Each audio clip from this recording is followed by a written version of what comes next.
Okay, so you got yourself into whatever system of care now. Maybe you've got yourself into a routine, maybe you're doing regular therapy, and maybe you don't enjoy it. Maybe you're not finding it beneficial. Maybe you're struggling to do it. Maybe you keep coming into therapy and the same shit just keeps happening, and it's like day after day, nothing changes. Because it's not like you just go to therapy and all of a sudden everything's fine, because it's not. It gets worse before it gets better. Always. What I have found extremely beneficial is to put my phone onto flight mode on the way or as soon as I arrive at therapy. Better just switch it off completely. Once you know you're going to arrive at therapy and that you're preferably early, therapists generally run late like any doctor, but it's better for you if you're early. There's nothing worse than being late to therapy and arriving in an unstable state and then getting asked the question of how you are. And so you arrived at therapy, your phone is off. Once you're there and you're waiting, don't pay attention to the time. Don't look at the clock in the waiting room. Whatever's going to happen next is the way that it is going to happen, okay? The only thing you can control maybe is yourself. Nothing else. Everything else is out of your control. You're relinquishing this control, okay? You're in a safe place now. The worst thing you can do is sit there trying to think about what's going to happen in therapy. I highly recommend taking a book with you.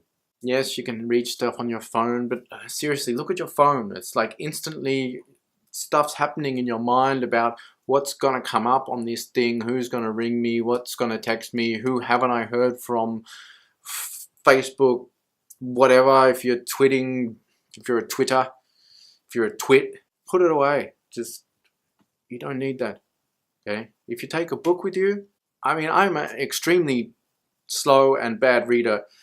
It gives you something real to focus on and something real to hold on to.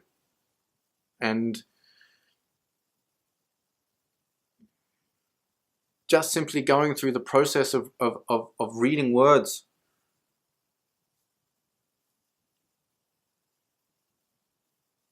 it doesn't so much have a calming effect on the mind, but it has a much more logical effect on the mind. You know, it's following a rhythm, a pattern. It's you know, going through a process.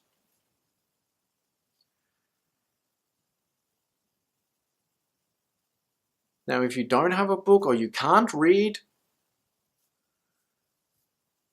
just focus on your breathing. This is also the same. Following a rhythm, following a pattern, just focusing on it. But if you go in there with a loose mind and concerns and worries and what you want to talk about, you'll hijack your own therapy. Whatever you need to talk about, whatever needs to come up, will come up. Everything else is what you want to deal with. And what you want to deal with is more than likely not what you need to deal with. I think one of the hardest things about doing therapy and going on medication is how quickly you become separated from your issues or from your problems once you're on medication. And because you were relating to them so much on an emotional level, you find it very difficult to be able to really talk about them because you're so emotionally attached from everything now that it seems pointless in talking about it. And this is where the job of the therapist comes in, you know. And if you've never done therapy before, it's no mind control thing that they do. All they literally do is direct your internal conversation with yourself and then help you process whatever comes up. That's basic therapy. There's many multiple versions of therapy, but generally that's what they do.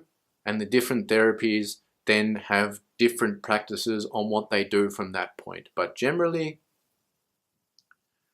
from my personal experience, that's what therapy is.